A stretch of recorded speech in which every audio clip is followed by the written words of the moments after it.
Hello, welcome. Glad you could join us this morning. We are entering the space where innovation and litigation meet, the contested territory of intellectual property rights and the law.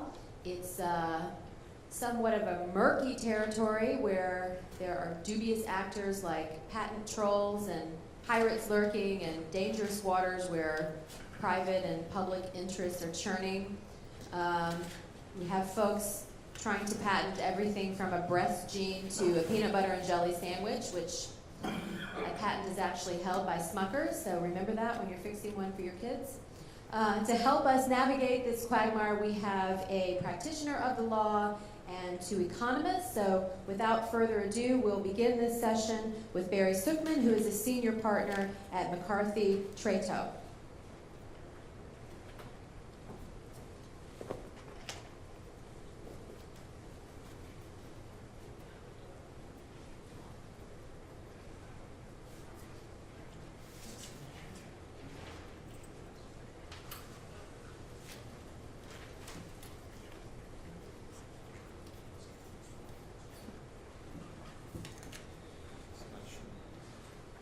Thank you all for coming. I'm sure you're all tired out from eating peanut butter and jelly sandwiches.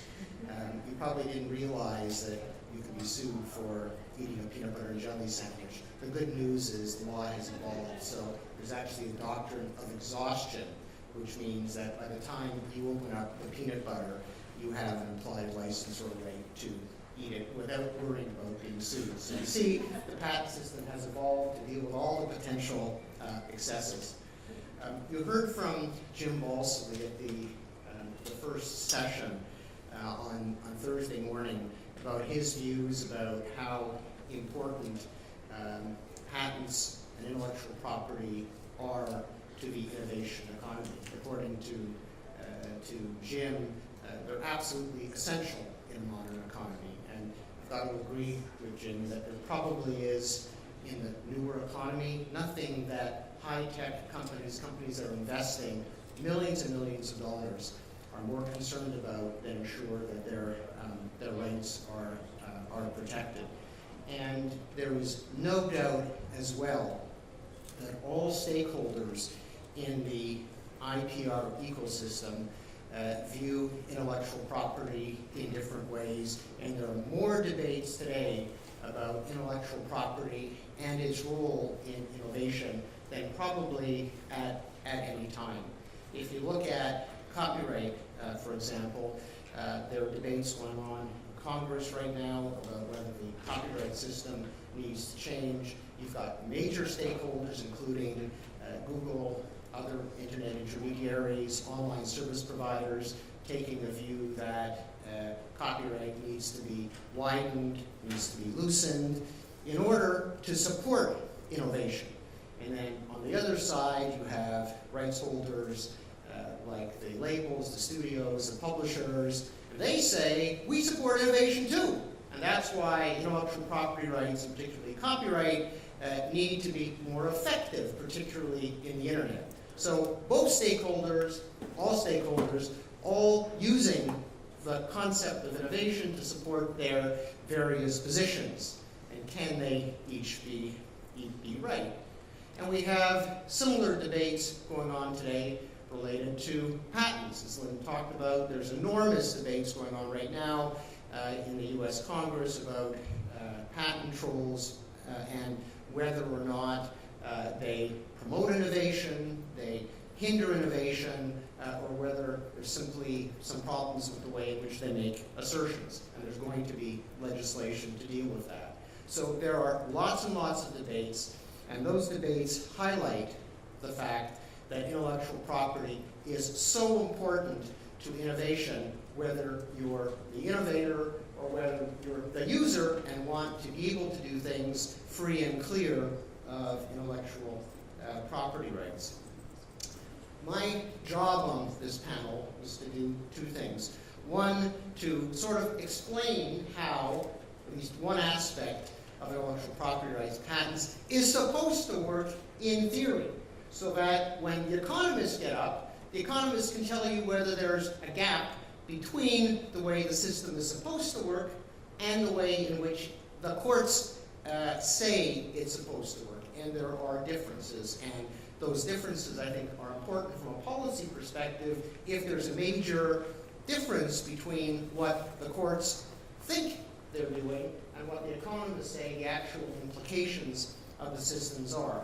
And then I'm going to have a couple observations that I have about the patent system.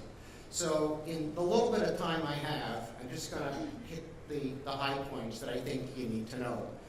And I'm going to focus on, because of the audience, US and Canada, and not make fine distinctions that I know nobody in this room really cares about. So the rationale for the system, at least in the United States, is based on the Constitution, which actually says that Congress has the right and the power to secure for authors and inventors, that's authors of works, inventors of patents, and the exclusive right to their writings and discovery. So it's pretty clear that this is not based on some natural right theory. It's based on a theory that patents are supposed to do something useful, promote the science and the useful arts. In Canada, we actually have a little bit of a different view because we don't have the same constitutional requirement. In Canada, patents are considered a bargain. It's a bargain between the inventor and the state. And the inventor gets 20 years of exclusivity, at least, and in return for giving the public something that's supposed to be important. New, ingenious, useful, and unobvious disclosures of inventions. So you get rights, but you have to give something. The Canadian courts call this hard coinage. You don't get it for nothing. Now, it is recognized in the system that there are balances. And this is where the economists will tell you whether or not these balances are right or not. On the one hand, the system is supposed to create incentives. Incentives to invest, incentives to do research and development, incentives that you can go to the bank with to get VC financing, incentives to build a business on. And on the other side of this is that the inventor or the employer will have the right to exclude others from making, using, and selling that technology. That's the bargain. And it's recognized that there are disadvantages to the public as a result of patents. Everybody knows that when you have a patent, you have a right to exclude, so you can, for a limited period of time, you have a right to stop competition, which in a free market is pretty important. And that's why the states and the founding fathers called it the embarrassment of a patent, because it stops competition. Also, in the short term, it leads to higher prices because you have the right to exclude those who would free ride. So you've got higher prices, you've got something that in the short term affects competition. And then you have all of the other disadvantages of rights clearances, dealing with patent pools, trying to navigate around patents. So there are very serious advantages, but the system says, overall, I'm interested to hear what the economists will say, overall, this is supposed to be advantageous. Now, the system is supposed to have built into it some checks and balances. So there are a bunch of rules, a bunch of principles that have been devised, and many of these principles go back to the 18th century. They haven't changed that much in terms of their concepts. Right? But the principles are trying to, on one hand, promote innovation by having very broad rules in terms of eligibility of what can be patented, and there are some views about whether everything should be subject to the same set of rules or not. And then there are limiting principles, principles that are trying to reduce the potential for undue monopoly that hurts competition. And so you've got a requirement for novelty, which means you can't take something out of the public domain, something that's been published, something that's been marketed in the country, and try to get a patent over it. That would be fundamentally wrong, given how powerful patents are as tools. Next, there's this concept of inventiveness or non-obviousness. So you're not entitled to get a patent unless there's a certain amount of inventive ingenuity, to use that term, that goes into it. It's supposed to be something that's elevated. In practice, and not always so elevated. And then the last two principles I just want to talk about are what's supposed to be the disclosure requirement.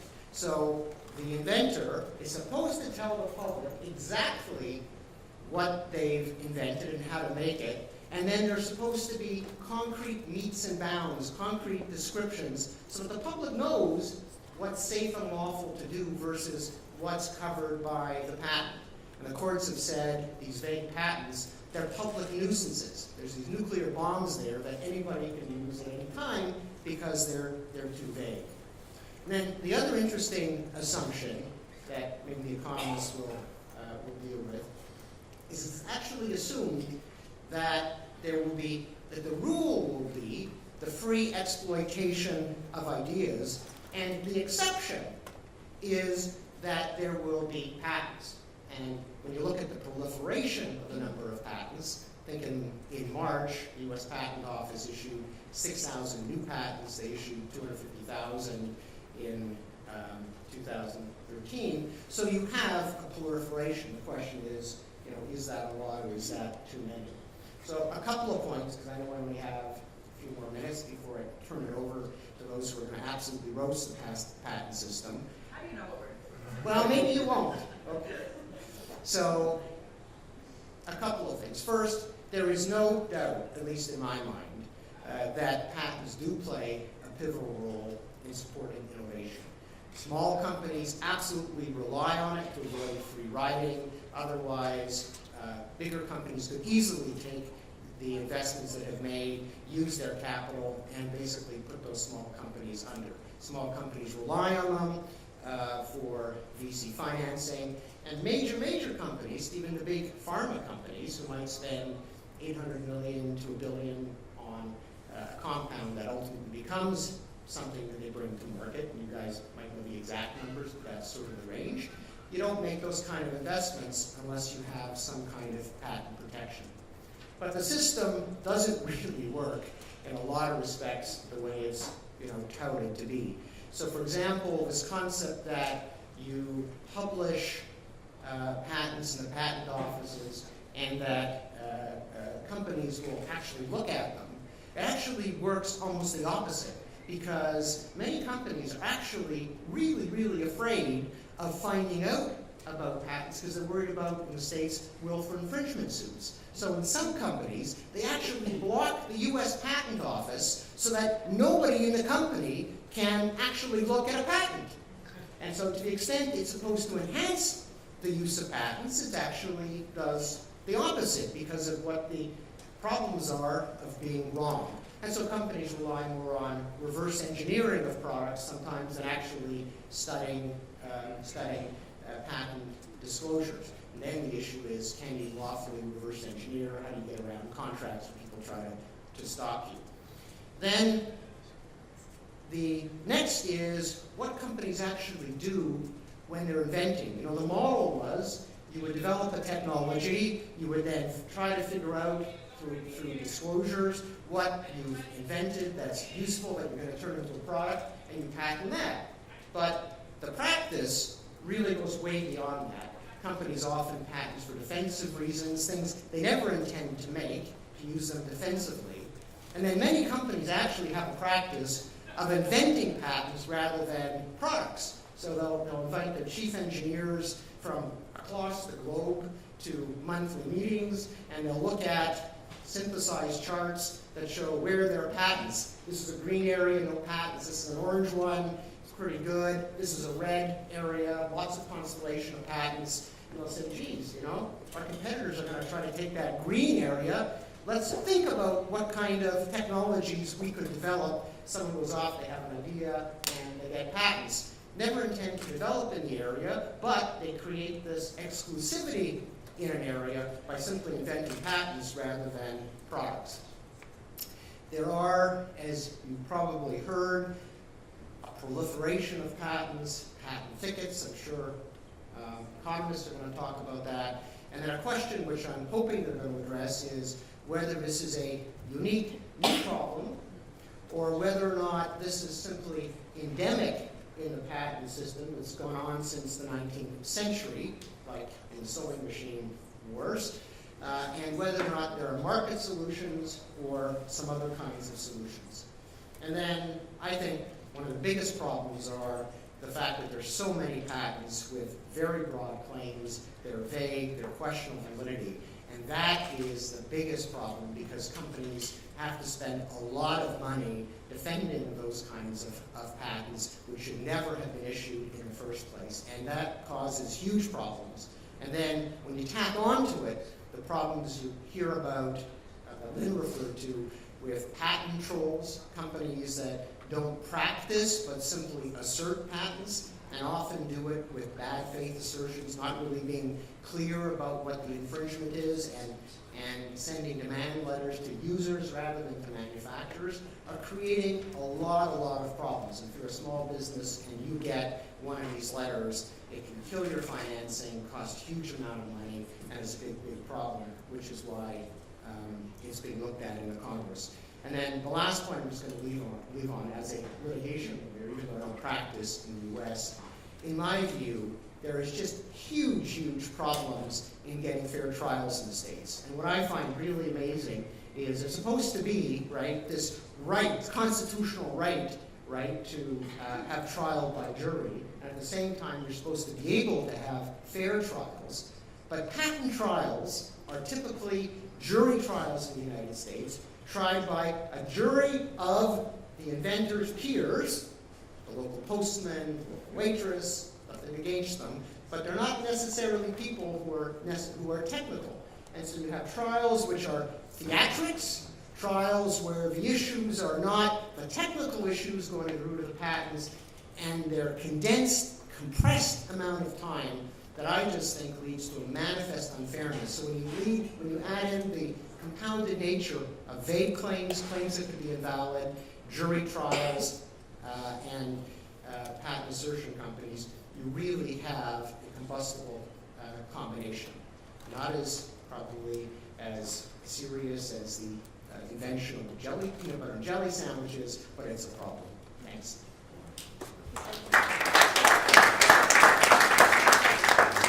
Thank you, Barry. Next up, we have Giovanni Dossi, who is the director of the Institute of Economics at the Scuola Superiore Sant'Anna in Pisa.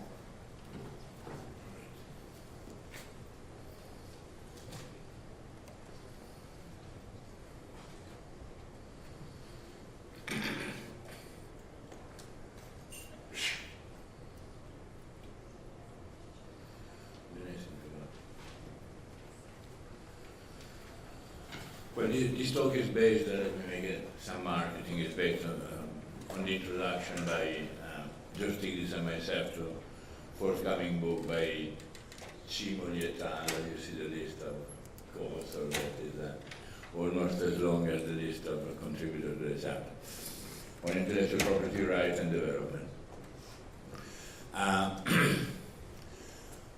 We know since Adam Smith, since Karl Marx, that profit-motivated actors, in order to undertake expensive search for something new, they've got to expect some return, some economic return. Granted that, and these returns, of course, if you want to use a neoclassical language, imply a departure from the zero profit, pure competitive equilibrium, whatever that means, I mean, for the people that believe in it. But in any case, they imply some rent to someone. Now, the big question is, there are several questions. One is, how big such departure should be? That is, how big rent should be in order to motivate this would-be innovator to innovate. Second, and even more important, there is the question whether if you increase the rent, do you increase the effort in innovating? Of course, those of you that are trained in economics say yes under a long grocery of assumptions, that you've got rational technological expectation, that you equate your marginal cost to the marginal revenue, expected marginal revenue of innovation, etc., etc. The idea would be the higher the appropriability, the higher also your effort, which I see that is wrong. But, third question is what is the relationship between intellectual property right and other mechanism of appropriation of return? Well, is there a relation between innovative efforts and rates of innovation? Innovative efforts and returns? Basically, no. The intensity of efforts depends from technological opportunities that are sector specific, that are specific, using my language, to specific technological paradigms that determine also how easy and how promising it is to undertake innovative efforts. For example, other things being equal, in science-based sector, that is sector that draw their novel knowledge from relatively recent science, have rates of innovation that are higher than our sector, even under regimes of low appropriability. Most of the ICT innovation, and the book by Marianne is an excellent illustration, have been undertaken under condition of loose IPR. And now these people scream they want higher IPR to exploit the rents. But most of the innovation were undertaken under a regime of very loose IPR. Second, there is no evidence of any monotonic relation between size of the rent and innovative intensity. It's not, if you tune up rents, this does not increase the rate of innovation. On the contrary, it just increases rents and maybe it decreases the rate of innovation. ICT, to repeat, is a good case to the point. You have a quasi-natural experiment. Economists are love for quasi-natural experiment because they can do their little econometrics. In this case, we have got a quasi-natural experiment that is the change in the legal regime and the practices of IPR protection in the United States, with an increase in breadth, coverage, and domain of patentability. Just to recall, nowadays you can patent business models. You can patent, with some controversy, genes. Some controversy because the court go back and forth. Lately, I think that they found some sanity in the myriad case, for example. But still, there's been an increase in the domain of patentability and the breadth of patentability. I'm not an expert, but I've seen patents saying this has got a hemoglobin receptor, and certainly other receptor that I don't know yet. What? You patent something that you don't know yet. I mean, this is the infinite coverage of a patent. Well, the effect of that, of this change of regime, has certainly been an increase in the rate of patenting. And has it yielded an increase in the rate of innovation? No. All the evidence, say Browning Hall and others, all the evidence says that patents are the increase in patents are trivial patents or patent used as weapon for litigation. The last time my friend and mentor Sid Winter checked the US patents, he found more than 100 patents on how to exercise your cat. So beware when you exercise your cat, because probably you're infringing a patent.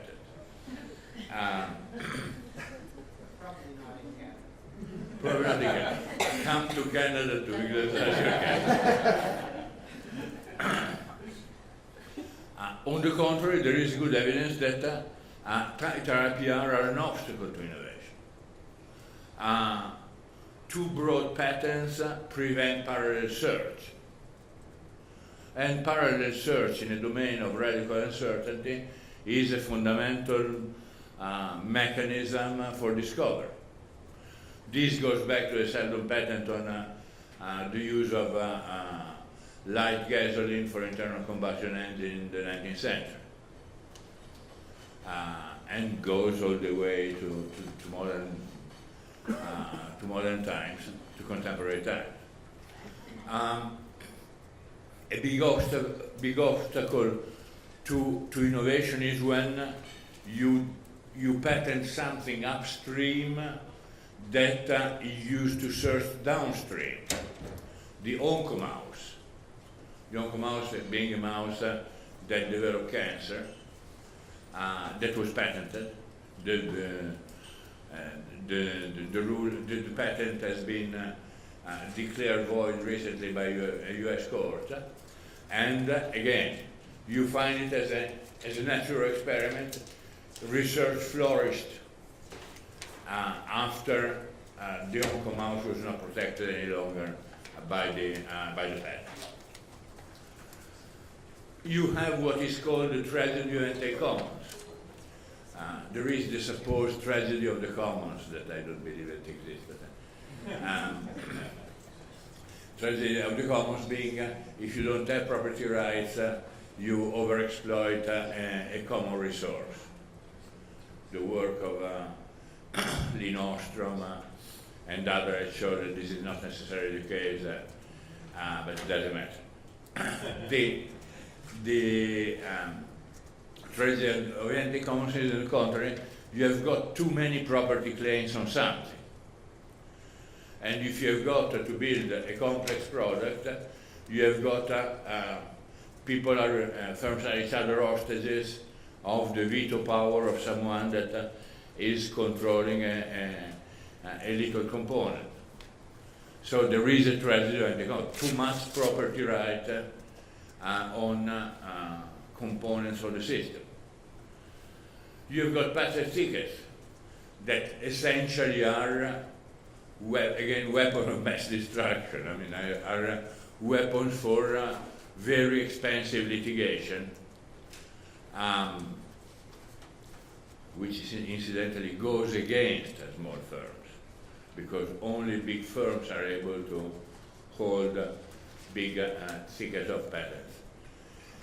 Just to give you an idea, the latest figures that are not so late, but are the last that I could get hold of.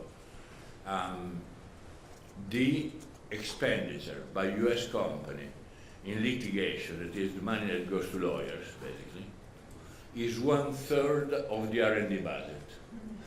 That is more or less is equal to the German budget of R&D. Sorry, but I don't think this is a productive. Litigation is more than the R&D budget. Is more? More. The litigation budget is often more than the R&D budget in some companies, and the highest legal expense in most of these companies is litigation. The court rest.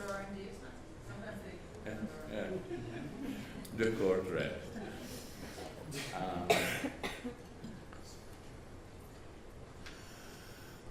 there's been in recent years an enormous emphasis on IPR. But in fact, there are many other mechanisms by which firms protect their innovation. And most often they are more important. On admission of the same firm, the firm themselves, the Cohen et al., Levin et al. Inquiries on, based on interview with US managers. You have secrecy. You have got lead times. What is it? Lead time is simply, I invent, I come to the market first, and I've got a monopoly simply due to the fact that it will take time for you to imitate me. Even without any legal protection. This is incidentally how it worked for a long time in semiconductors, in microelectronics.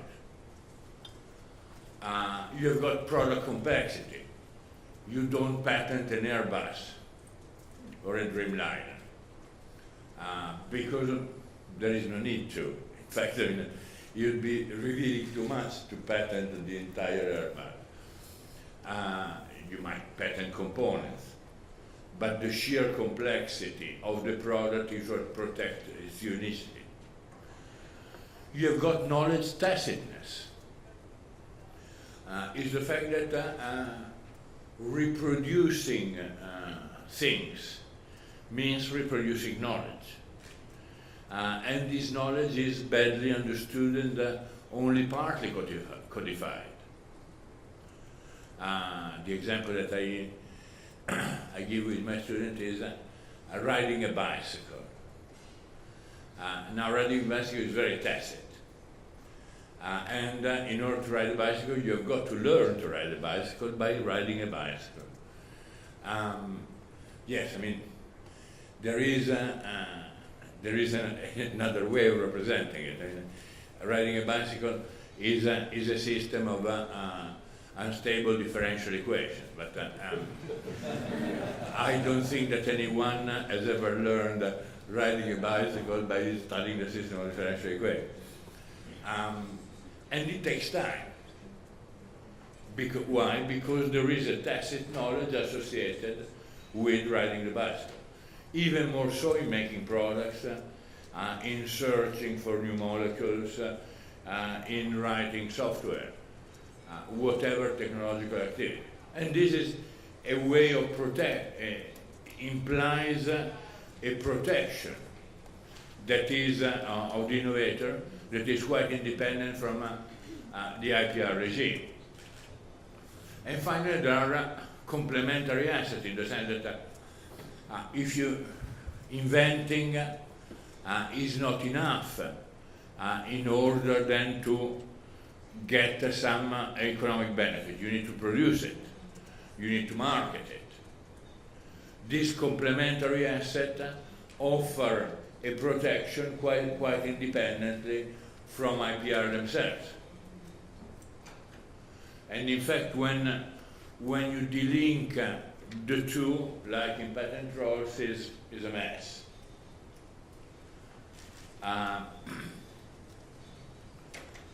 There is an exception on what I just said is that in most sectors, patents are not the most important mechanism of appropriation.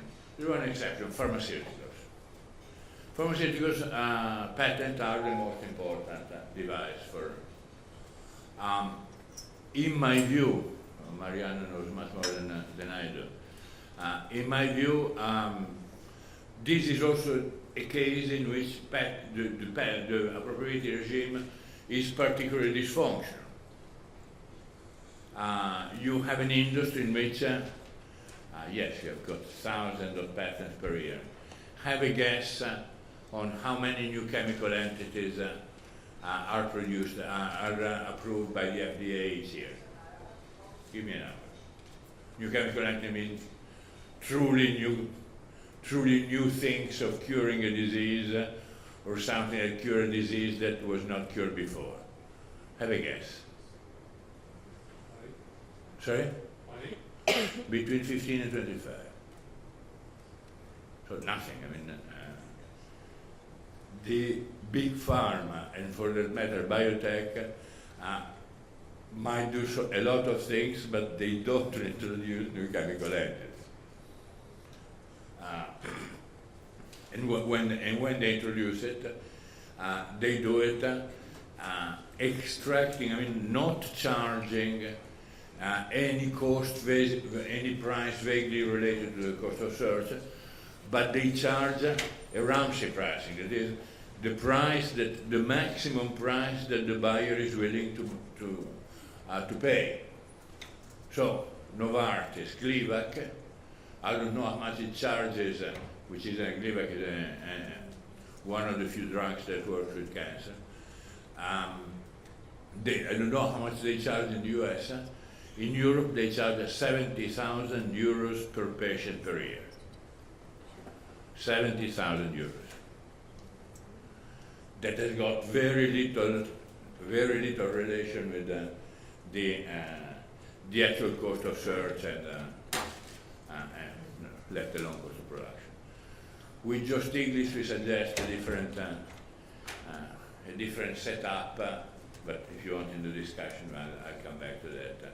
Setup in which basically the public moves further down the road, also toward clinical trials, and so then at the end, big pharma becomes like a brewery or a gasoline producer. I mean, at that point, they've got to charge marginal cost and not these ridiculous prices. And of course, IPR have detrimental effect on income distribution, and sometimes also to social access to life-saving goods like drugs.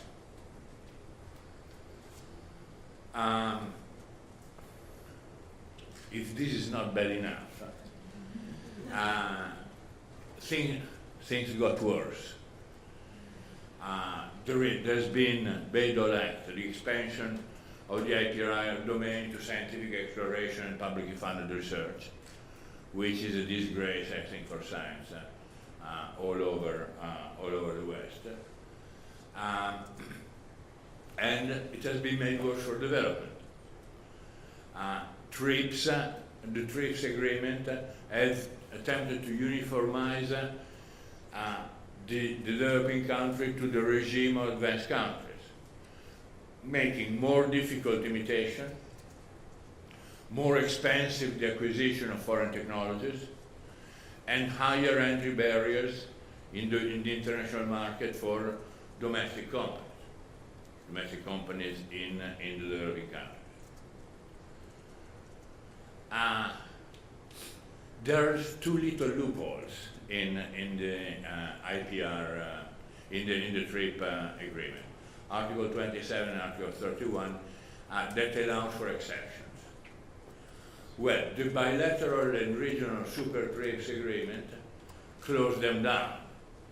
So not only when, say, take the Colombian or the Jordan or the Moroccan bilateral agreement with the US, not only you engage yourself not to use the two articles that says for national health, etc., you've got compulsory licensing, or you make exception to the IPR regime. Not only you engage yourself not to use them, but you engage yourself in not importing from countries that have used it. So Brazil, I think, threatened to use it successfully. And maybe the Brazilian production will not be legal to export in Colombia after the signature of the Colombian.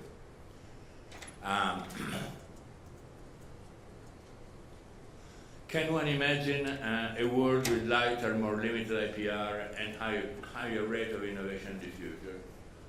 Yes, one can. One can, in fact, even among firms, there is a widening discontent about the current regime. I mean, Basically, this regime is a creature of ICT, and in particular software, Hollywood, and big pharma, and pharma in general, bio and big pharma. With other firm, other sector, either non-benefiting or even being harmed by that. It's a system that does not foster innovation. Remember that when did the Swiss have a major multinational in pharmaceuticals, when did the Swiss started recognizing IPR in pharmaceuticals? 1988. That did not prevent them from developing one of the most flourishing international oligopolistic firms. IPR, by and large, are not necessary for, let alone sufficient, are not necessary for innovation. There are, you were mentioning protecting small firms. Yeah, there is a case for that, but I think with under a much lighter regime, let alone copyright. If someone tells me in the right state of mind that having a copyright to a work that lasts dozens of years after the death of the writer is an incentive to write good books, we are out of our mind. And IPR are bad for development. The US, Germany, the US was a catching up country at the beginning, don't forget. The US and Germany, the other continental European country, would not have developed so well and so fast under the current regime of IPR. Thank you.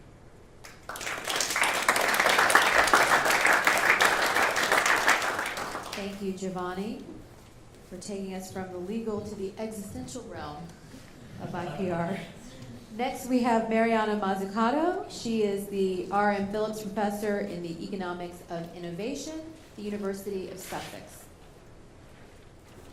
Okay, well, thanks for coming here. If I were you, would have gone to this other really exciting session down the hallway, so don't go. Don't get up now. Not good. So Giovanni and I did not coordinate, so basically half of what he said I was going to say. So I'm just going to touch on some issues, and I think it's actually going to be much more interesting to open up the conversation, because I know at least three of you who I see here are working in patent policy within particular sectors, and I think it's at the sectoral level, actually, that we start really understanding both what should be happening, but especially the dysfunctions.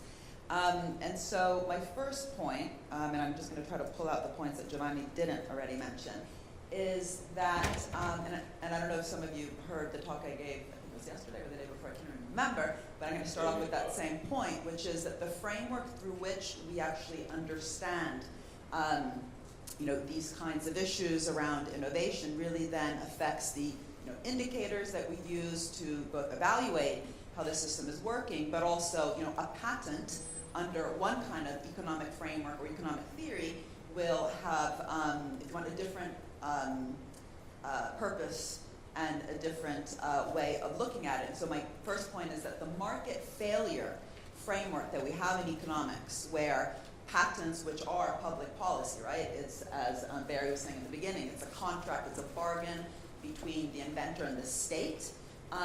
The actual theory we have of the state in the economy, actually, we see today, is really then affecting how we talk about patents.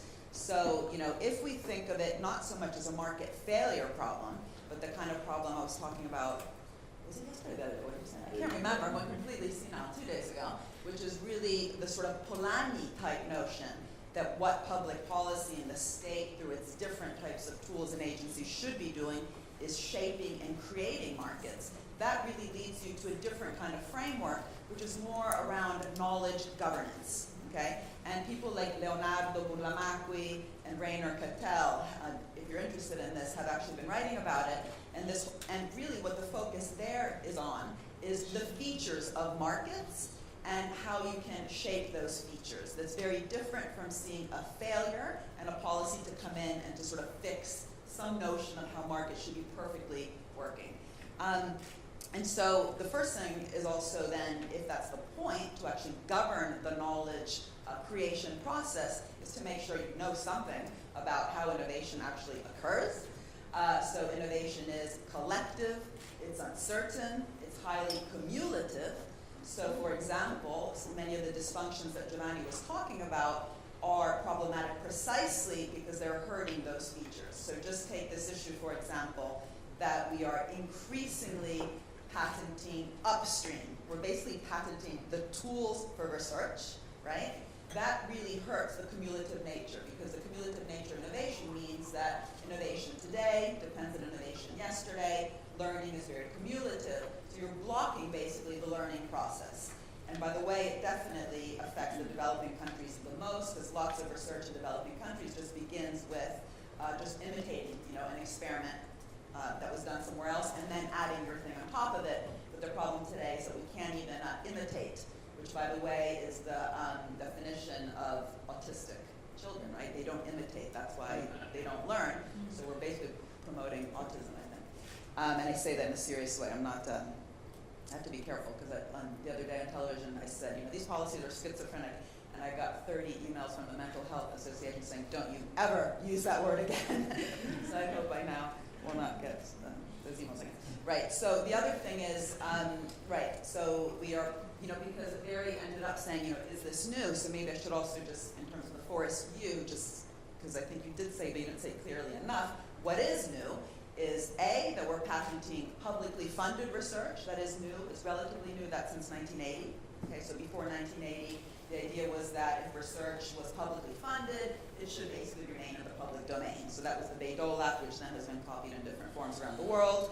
I'm completely blind. We have gone from invention to discovery, so we're patenting sort of science, not just the inventions coming out of science. Mechanical devices to living organisms, we're patenting genes. And by the way, you mentioned breast cancer, or breasts, but yeah, well, there's a breast cancer gene which has been patented. It's called BRCA, something or other. And the really scary thing there is that the owner of that gene also owns the diagnostics. I mean, that is like super, how do you say, conflict of interest. And that's yeah. I think it was last year. It'll be reversed. Yeah, I think it has to be reversed. Anyway, Benjamin Coriac and some other people in France, from an economics point of view, led the fight to reverse that. But the point is, those things happen and then they get reversed, but they're still happening. Then you have legal battles to reverse them, but that is still a huge problem. Information about technology to information about scientific information. Industrial products and technological processes to services and financial administrative methods, this whole sort of business models issue that you raised. And some people call it also from brick to click. Anyway, so just coming back to why these are potentially problematic, if you think of it from a knowledge governance perspective, is that, in talking about this contract between the state and the inventor, what the inventor gets, of course, is a temporary monopoly somewhere between 17 and 20 years, so it won't get imitated, because otherwise, yes, there's no incentive to innovate. Obviously, someone can just imitate you. What the state gets from it, in theory, is that, first of all, patents are written down. So once that patent expires, you actually potentially enable diffusion, right? Because it's written there. Future inventors can build on it, but also potentially to prevent R&D duplication. But that's like the official thing of what the state's getting. But if you think of it, more broadly, what does the state, what does the public sector, which also often funds the research, actually want? They want to facilitate research coordination and learning. They want to push common standards, which we know is very useful for innovation. I think maybe when you'll intervene, hopefully you'll talk to us about standards and how important they are in IT. They want to preserve multiple sources of experimentation. We all know innovation occurs through trial and error, right? You want to preserve that ability to actually explore, right? So this is one of the issues of these patents that are very broad, the main danger is exactly how they are preventing exploration within a space. Also because different inventors in a space actually see different potential possibilities, right? We don't all see the same thing. You know this if you have kids, you see very different things than they see in the world. You want to punish what William Baumol, a very important economist, talked about in terms of unproductive entrepreneurship or unproductive patenting, which creates all sorts of dynamic inefficiencies, and he called parasitical type practices. But the point is that thinking about those issues and how important they are for a dynamic innovation ecosystem means that then we should be careful about the degree to which these changes in patents, which Giovanni's already gone over, are affecting those priorities, right, of knowledge governance priorities that the state should have, which again is not just fixing markets, but actively shaping and creating them. What else do I want to say? I work a lot with policymakers, and because we're all so interested in the knowledge economy and patents and the information society, I often have to show them, for example, something that I think any of us who work with patent data know, which is you don't just look at patents to think about innovation. We know that, for example, if you weight patents by citations, which is something we can do with current patent data, it just shows just how irrelevant so many patents are, which over 20 or 30 years are getting no citations. And this, obviously, this cat game, I think it's with a laser, no? It's a game you play with a cat with a laser that was patented. That's not going to be cited by many more patents. But the point is that's actually, that's an extreme example, but there's many irrelevant patents. But also, the problem with policymakers is if you just think, oh, patents are good, right? That's what we want. Then what we see are these crazy policies. In fact, the stupidest policy ever has been introduced in the UK as of this year, or I think it was in November, which is called the patent box. Okay? So patents are already a monopoly. That's the whole point, right? 17 to 20 years. We've already dealt with that problem, which is the income generated from the patents has been protected. So if you want to have a tax policy, in other words, a tax deduction or some sort of tax incentive around patents, you don't target the income generated from the patent. You should be targeting the research that leads to it. Okay? And instead, this patent box policy, which is, the reason I say stupid, it's actually been designed really badly. So if you have an airplane and there's just a screw on that airplane that is patented, the entire income generated from that airplane is eligible for this tax deduction, which is, obviously quite mad. And the calculation in the British economy, which is a pretty small little country, is that it's gonna, if companies actually realize how to, deal with all the forms, could reduce public budget by 8 billion pounds, which is almost the size of our university budget. And it's just mad. Same thing, by the way, just on the side with R&D tax credits. There's hardly any additionality that they produce. In other words, they don't make R&D happen that wouldn't have happened anyway because of the reasons I was mentioning the other day, which actually R&D spending is driven by your perception of where the future technological opportunities are. Having said that, Pierre Monin at the University of Maastricht has done a very fascinating study on the effectiveness of different types of R&D tax credits, and he found that the best one is one that was actually just introduced in, I was about to say Dutchland, but that's not the word, the Netherlands. Sorry, I was talking to the jet lag. Which is an R&D tax credit that's targeting the labor hired to produce the research, not the income generated from the research. That's actually a radical difference, but I'm just going to say because with patent policy it's very important. So, really the objective for knowledge governance should not be, that we should basically be going from this whole obsession around the right to exclude from a much stronger commitment to distribute and to disseminate, which is in fact what, the state part of the bargain was supposed to be about, but also if we go back to this issue of what is our even understanding of what the role is of public policy, the last thing you would want is, let me just read out from a quote that I have in my book of some research by Vallas, Kleinman, and Biscotti. They say a new pharmaceutical, God, I really am going for it. I also stepped on my glasses like Woody Allen, so a new pharmaceutical that brings in more than $1 billion per year in revenue is a drug marketed by Genzyme. It's a drug for a rare disease that was initially developed by scientists at the National Institutes of Health, which as I mentioned the other day, are spending $32 billion a year on research in pharmaceuticals. The firm set the price for a year's dosage at upward of $350,000, while legislation gives the government the right to sell such government-developed drugs at, in quotes, reasonable prices. Policymakers have not exercised this right. The result is an extreme instance where the cost of developing this drug were socialized while the profits were privatized. Moreover, some of the taxpayers who finance the development of the drug cannot obtain it for their family members because they cannot afford it. So what this shows is also just how dysfunctional it is, because in the Bayh-Dole Act, okay, which was set up for good reasons. I mean, the whole point of the Bayh-Dole Act was that, we have this great science, but often it doesn't get commercialized. So yes, let's facilitate that commercialization process. The problem has gone also too far, but also within that act, there's lots of really reasonable stuff. They foresaw this problem. They say, we don't want the taxpayer to pay twice. They're paying for the research. Where does the $32 billion a year come from? Taxpayer money. And then for the really high prices, obviously that's a problem. So the government is going to have a right to have a say on the price. And the fact that the government has never exercised that right is just mad, just as is mad something that recently happened, which is parallel, because I think it's important to talk about sort of parallel mechanisms that are happening in the innovation world that are just as dysfunctional and related, because it all has to do with power between government and business, which is that Tesla Motors, right, they got $500 million guaranteed loan. This is Elon Musk, the new big hero in Silicon Valley. A $500 billion guaranteed loan from government, which is the same amount that Solyndra got. Everyone knows that, right? Solyndra went bust, and government picking winners, basket case terrible, but they don't know that Tesla got the same amount. But in that contract with the Obama administration, it said, fine, you give us this money, you will have the right to buy, and that's the question, why did they have to buy it? Anyway, 3 million shares when the price of Tesla was just $9 per share.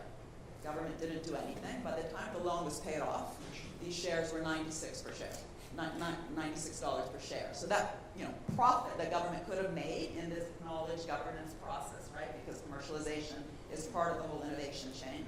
That's what these companies are excited for. The fact that government didn't, exercise this right just shows how often, even when things are written down, right? So we're saying it's dysfunctional, socialization of risk, privatization of reward, but even when it's written down that actually there's something that you could do to reverse that, government is not taking it on because they think, that's not their thing, right? You're not just you're just government. You're just back there, creating the conditions for this wonderful innovation economy. And that today is putting at risk, of course, innovation budgets. I have more to say, but I really want to Okay, thank you. We got started just a wee bit late, so I want to leave some time for questions. I also want to give honorable mention in this discussion to Halliburton, which sought a patent for the acquisition of patents. And that was really interesting. I want to start the conversation, the Q&A part of our discussion today, with a question. Maybe it's just a thought experiment, but given the enormous problems that we have heard about with patents, which seem to have become weapons of mass litigation, I'm going to copyright that phrase. Could we imagine a system, an alternative system? For example, do away with patents, and people who innovate get prizes, for example, to reward them for their labor and their work. Just a question I thought I would throw out there to kick things off. Anybody want to take that? Can I just start with the assumption about patents being weapons of mass litigation? I mean, there's no doubt that everybody reads about the high-profile litigation that goes on, right? Probably none of you who have a smartphone read the newspapers don't know that there's huge fights going on, particularly in the smartphone area, with major litigation among the major ecosystems and those who have the patents related to it. So we know that there are global patent wars, and we fought in the United States, we fought in Germany, we fought in the UK, and it is a complete tic-tac-toe strategic fight in that area. And if you look historically, there have been fights in new technological areas for the longest time, right? There were fights with Edison and the light bulb fights involving Singer and sewing machines, lots of patent litigation when the telephone was first introduced. And the numbers are very, very high. They're not a small amount of numbers. So this isn't new, and we've had pretty much successful innovation economy despite those major fights. But when you say that, or when you assert that in fact the patent wars are numerically more than they've been, historically, I'm not sure that that's right. There's actually. Could we have a different system though? That was the question. Well, no, but the premise of your question is that there's litigation of mass destruction and that it's more prevalent than ever before, and that necessitates a change in the system. When you actually, that there are more patents that are being issued every year, but some of that has to do with the changes of the patent system and the way in which you can do it. There's also a burgeoning economy, so you have more patents, but you also have a lot more innovation. And when you look at the statistics, there actually isn't more, or materially more, patent litigation per dollars of GDP than there has been historically, at least as far as I understand it. So I actually, even though you read about it, one of the things I think that actually is happening is you have much more media focus on the patent litigation wars, and so you read about it a lot more, it's on people's consciousness, but that doesn't mean that in fact across the whole innovation economy that you have that much more significant litigation. You have a lot of smoke related to patent trolls, which is a very specific problem and which definitely needs to be addressed. But do you throw out the baby with the bathwater because you happen to have a certain amount of litigation? And I think you really have to demonstrate that that litigation is significant, out of control, more damaging to the economy than the existing patent system. So I don't agree with the assumption to begin with. Throw out the baby and the bathwater? Well, I mean, I think we should open it up soon, but I think the real question is We not will. about We'll open it up yeah, after you sorry, answer this question. Not litigation or not litigation. It's the degree to which we live in this crazy world where everyone's talking about open innovation and big data, but science is being closed down. We are closing down the scientific process, the exploration process, the way innovation actually occurs through the details about what is being patented and how it's being patented. In Japan, by the way, I mean, there's big differences. So Japan has weak and narrow patents. The US has very strong and broad patents, right? So it's not about throwing the baby out with the bathwater. It's about what kind of patent system do we want, how to shape it, how to govern it, so that it actually produces what in the end it's about, which is to really stimulate innovation, which means learning, exploration. So I think that's, the simplistic way of talking about it is just not, it's not about throwing away patents, it's about shaping them so it makes sense. Of course. The question to start with is, do we need a patent system to stimulate innovation? My inclination is no, by and large no. Even without a patent system, innovation will be there. So the patent system was justified in the first place by saying, well, is it a necessary evil because otherwise we don't have innovation. I think by and large we have innovation. We continue to have innovation everywhere, except given the current system in pharmaceuticals. But then let's talk later on about the pharmaceuticals. We have a patent system that has got worse in terms of rent appropriation without any visible effect on the rate of innovation. This is my point. Alternative, prices, when you need incentives, prices I think are quite effective. And have the additional advantage of focusing on the direction of innovation. And also they cap the amount of rent that goes to the innovation research. Thank you. One really quick thing. Sure. Johnny keeps saying something that you might think of, the man's crazy, but he's not, which is it's based on empirical research, what he said about patents. A world without patents is not a world without innovation. So Frederick Scherer and his team, they interviewed 650 heads of R&D departments around the world and asked them, what do you actually use in order to appropriate your knowledge? Patents are a tool for appropriation, because otherwise, again, you will be imitated and you won't do it. And the tools that they named,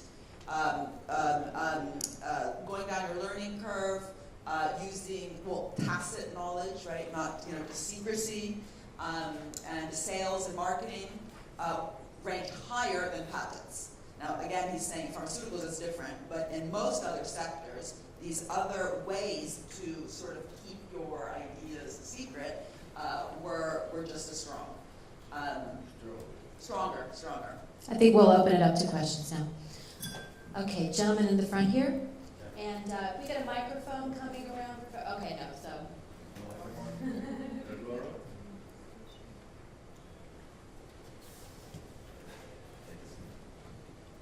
I'm Joel Litt from the University of Waterloo. So I think we spent quite a bit of time talking about some of the possible downsides of the patent system, and many of which I agree. I mean, we know that you create a monopoly and there's a cost to that.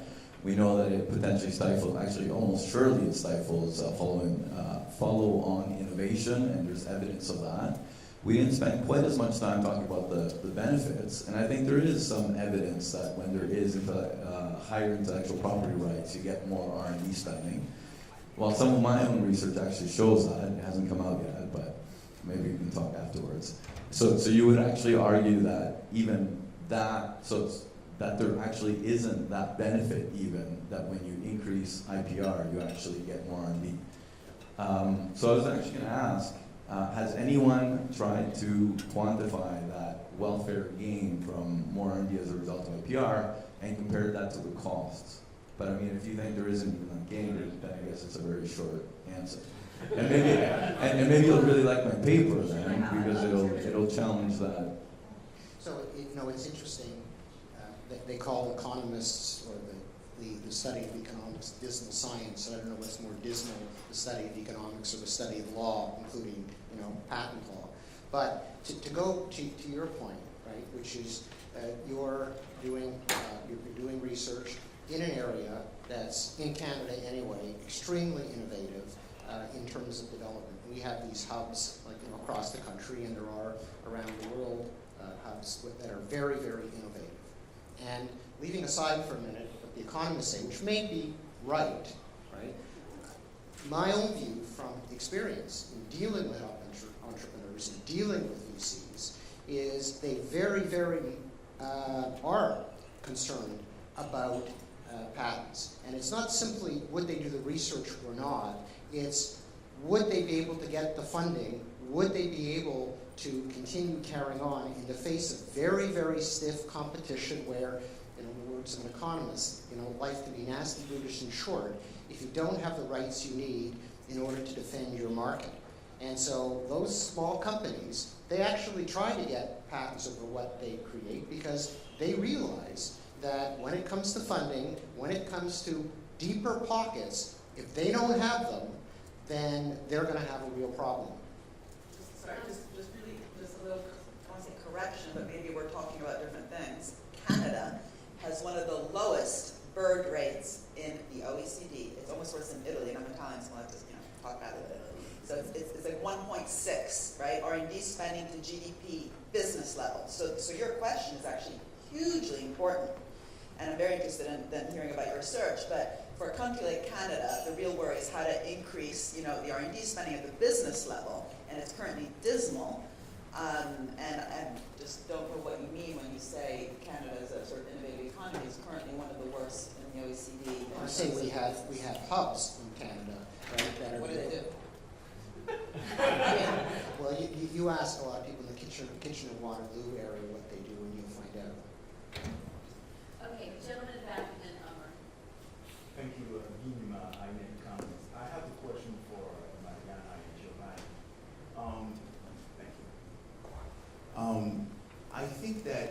something that is often overlooked in this kind of discussion is the time analysis of patents.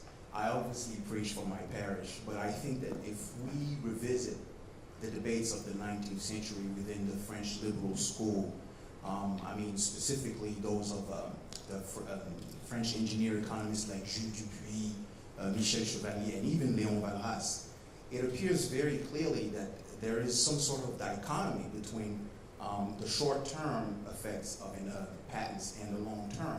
Basically, Jules Dupuy and Léon Walras argue that while there are obviously some short-term beneficial effects, sectorial effects of patents, the macroeconomic effects are, over the long run, mostly negative. So my question is the following. Is this something that still transpires in your research, in your recent research? Do you agree with this kind of statement that was made 150 years ago by scholars who, by the way, were innovators, regulators, and also policymakers for some of them? Thank you. Well, I mean, in economics it's very difficult to make a real thought experiment, but the evidence that you can get is from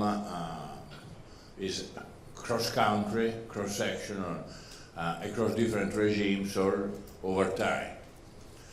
Now, the Netherlands lived the second half of the 19th century without patents, and they grew well and happily without any patent. There is no detectable difference in cross-sectional differences in growth performance conditioning on patent regime. I mean, these exercises are very difficult because you've got to make a lot of assumptions on other things being equal, that other things are not equal. But still, I think that the evidence by and large says that the IPR regime is irrelevant for the long-term performance.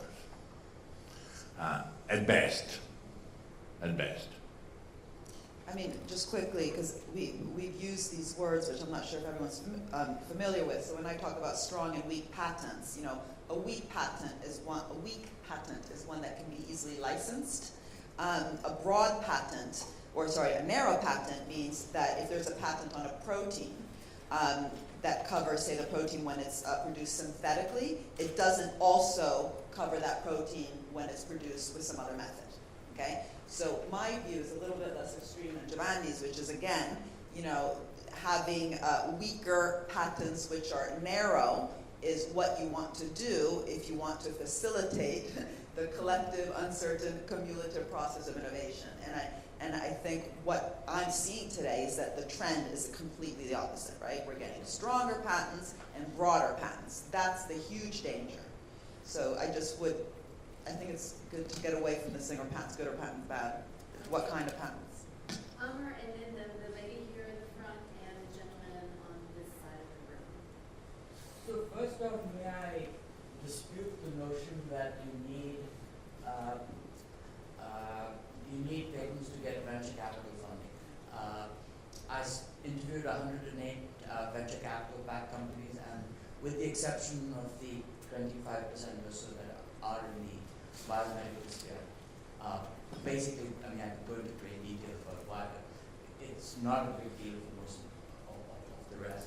In fact, some VCs told me that some CEOs told me that their VCs told them to shut down their patent efforts.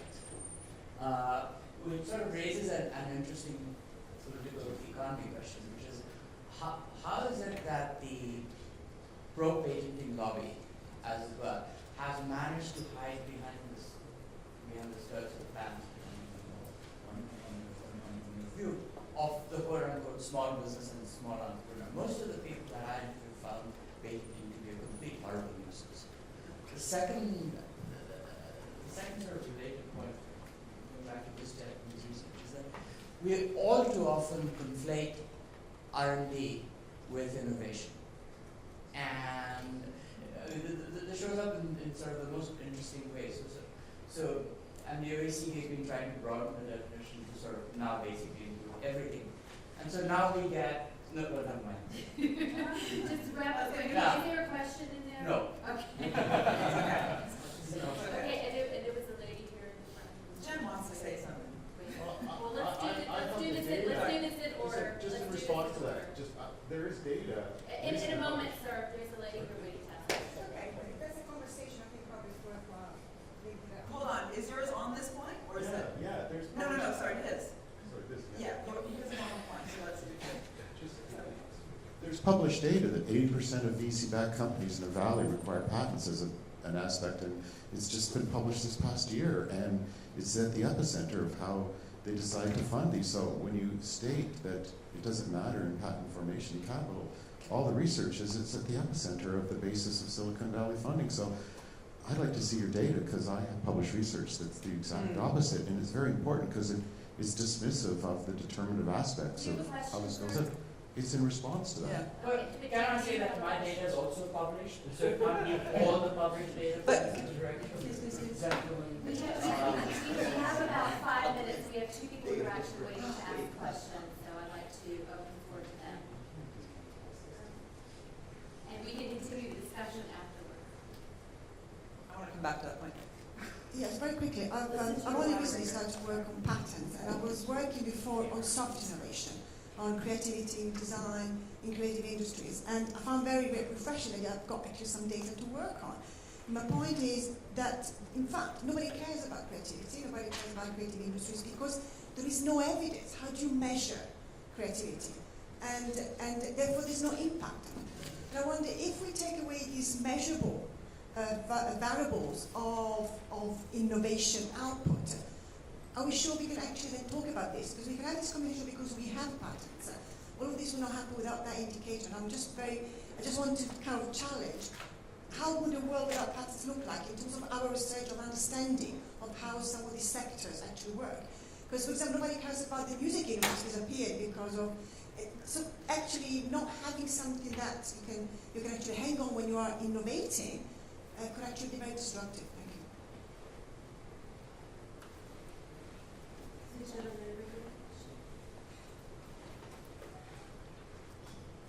Just further to actually Jim's point, if innovation finance actually correlates to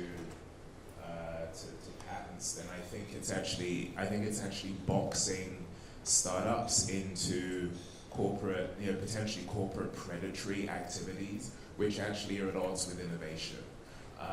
That I think that the cost of patent litigation is one of the issues that actually distorts the behavior of, there's a difference, I think, a distinction between startups and what startups do at the innovation end of, or at the epicenter of innovation within an economy, and then what corporates will do, or what corporations will do.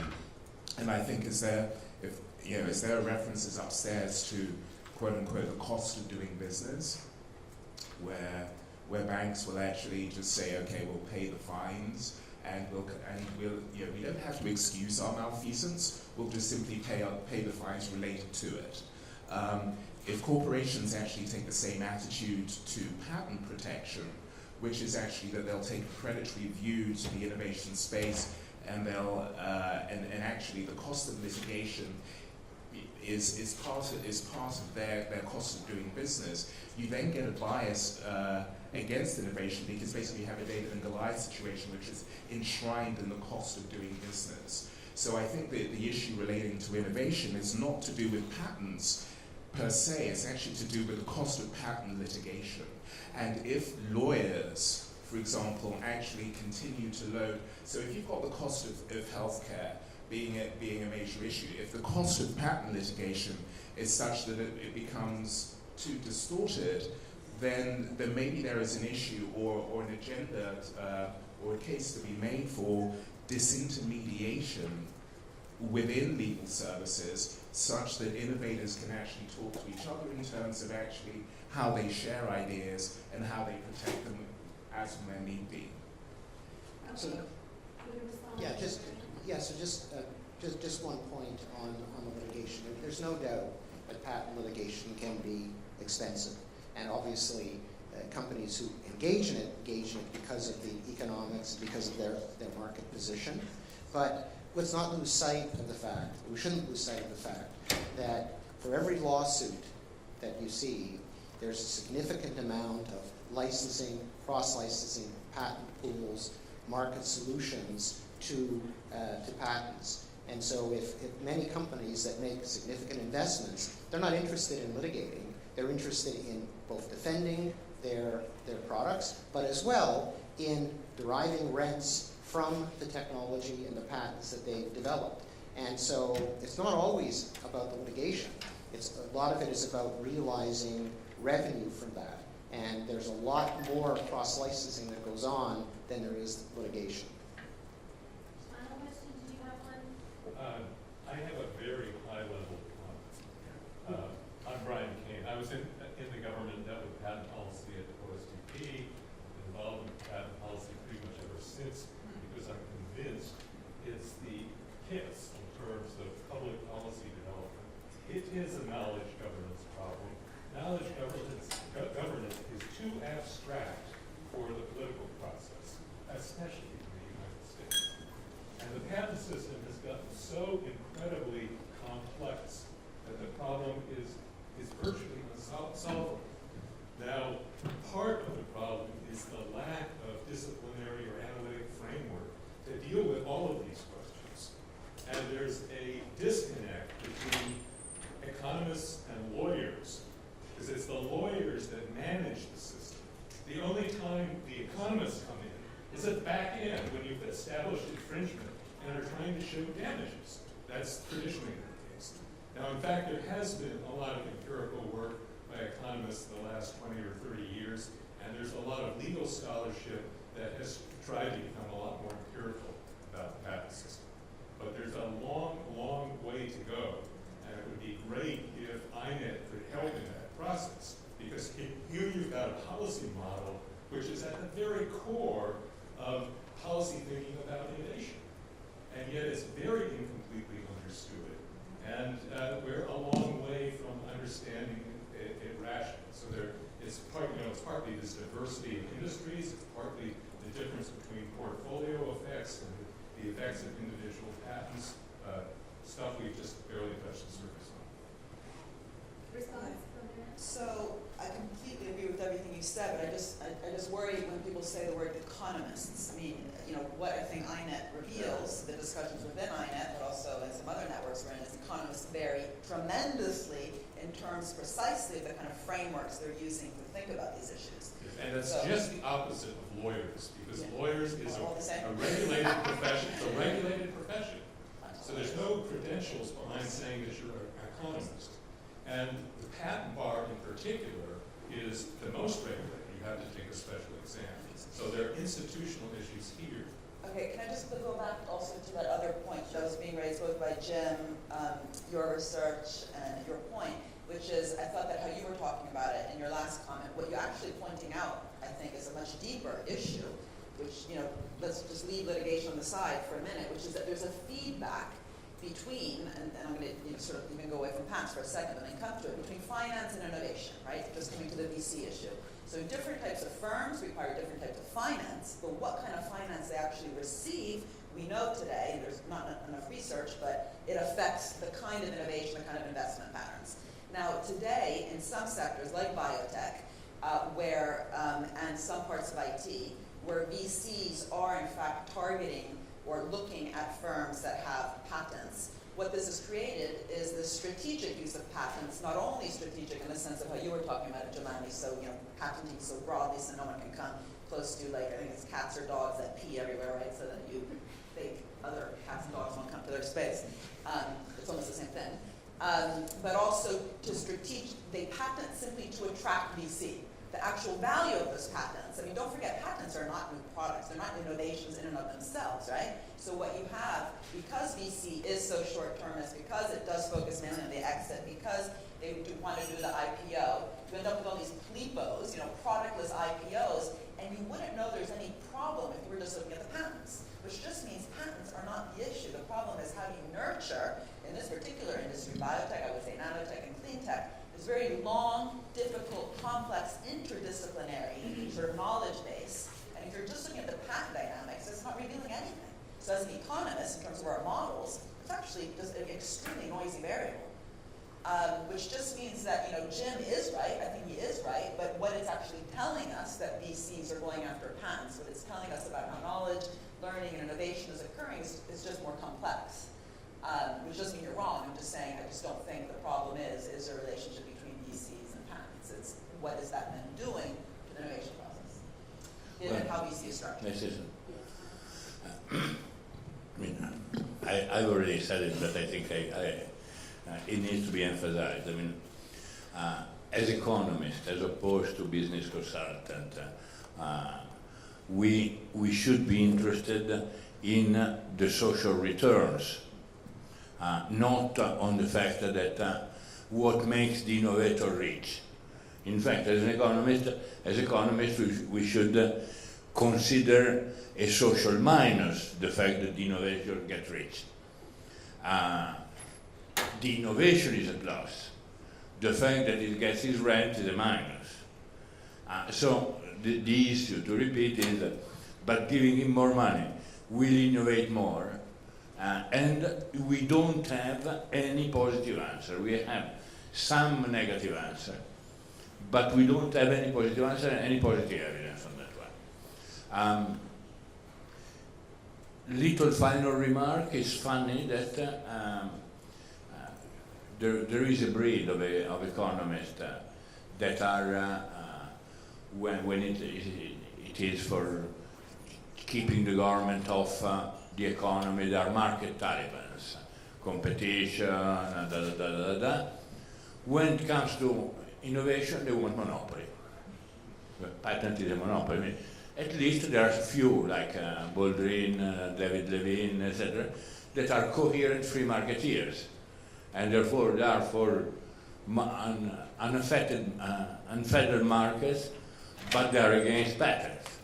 At least they are coherent. It might be too extreme, but they are coherent. Okay, final comment from Barry. Just a comment, Giovanni, on your last point about, which maybe I didn't get it quite right, which was, let's exclude the economics from the patent system and look at the overall social effects.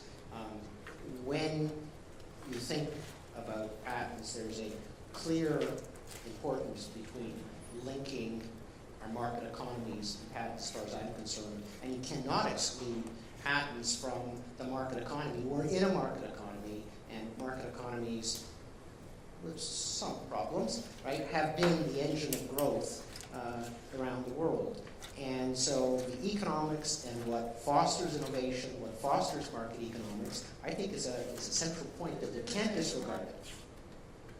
You guarantee monopoly. This is one case in which you say, I don't want the market, I want the monopoly.